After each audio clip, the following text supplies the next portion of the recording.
తిరుపతిలోని సీతమ్మ నగర్లో ఉన్నటువంటి భూములను అదేవిధంగా కన్యకా పరమేశ్వరి దేవస్థానంను ప్రస్తుతం చైర్మన్గా ఉన్నటువంటి పామిడి సత్యనారాయణ నియామకాన్ని రద్దు చేస్తూ మళ్ళీ పశుపర్తి గోపీనాథ్ గారిని అదేవిధంగా టీజీ వెంకటేష్ గారి సంస్థను డెవలప్ చేసే అధికారాన్ని కమిషన్ ఉత్తర్వులు జారీ చేసిందని ఆర్యవైశ్య పెద్దలు పశుపర్తి గోపీనాథ్, జక్కా సుబ్బరాజు, మిట్టా లోకేష్, విలాస్, పశుపర్తి సాగర్, జక్కా శరత్లు తిరుపతిలో జరిగినటువంటి ప్రెస్ మీట్లో తెలియజేయడం జరిగింది.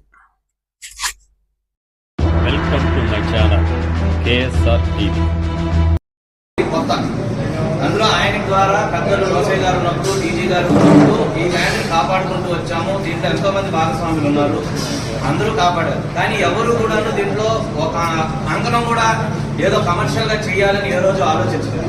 ఇప్పుడు ఏదో కొత్తగా కొన్ని వాళ్ళు ఏదో ప్లాన్స్ పెట్టడం, ఆ ప్లాన్స్ కొంతమంది లొంగడం, ఈ అన్ని జరిగిన తర్వాత చాలా మందికి ఏమైందంటే అసలు ఇది కరెక్టా కాదా అనే సబ్జెక్ట్ వచ్చినప్పుడు ఇదంతా రాంగ్, ఇది చేయకూడదు అని తెలిసిన తర్వాత పెద్దలు టీజీ గారు వీళ్ళందరూ లేదు ఈ ల్యాండ్ని కాపాడాలి, మనం నిలబెట్టాలి, మనం అనుకున్నట్టే కమ్యూనిటీ వాళ్ళ ద్వారా ఆర్గనైజేషన్ ద్వారా డెవలప్ చేయాలి, ఇది తిరిగి కమ్యూనిటీకి ఒక గొప్ప పేరు కావాలి అనే ఉద్దేశంతో ఆయన పోరాడుతున్నారు. కమిషనర్ గారు కూడాను ఆలోచించి ఇన్నేళ్లుగా ఉన్న గోపి గారు ఏ రోజు ఇటువంటి రాలేదు కదా, ఆయన అయితే తిరిగి మళ్ళీ నిలబెడతారనే ఉద్దేశంతో నమ్మకంతో ఆయన చేతికిచ్చారు.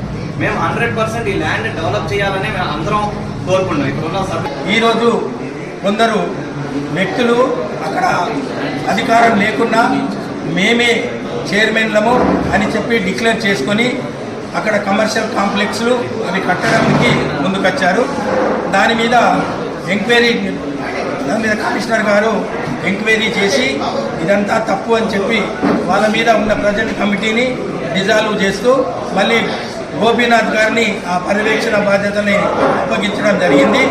వీళ్ళు చేసింది తప్పు కాబట్టి తిరుపతి ఎస్పీ గారికి వీళ్ళ మీద పామిడి సత్యనారాయణ, కొండూరు మహేష్, సాపారం శిరీష వాళ్ళ మీద ఎఫ్ఐఆర్ చేయమని చెప్పి ఆదేశాలు ఇవ్వడం జరిగింది. అదే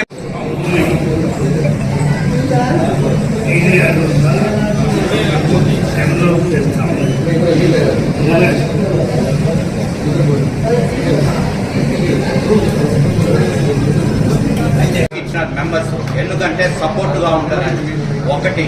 ఇంకొకటి ఏమనంటే మాల్ అని చెప్పి 300 మంది దగ్గర డబ్బు తీసుకోండి సంవత్సరం అవుతాను, ఒక్కరు కూడా వాపస్ రబ్బీరా.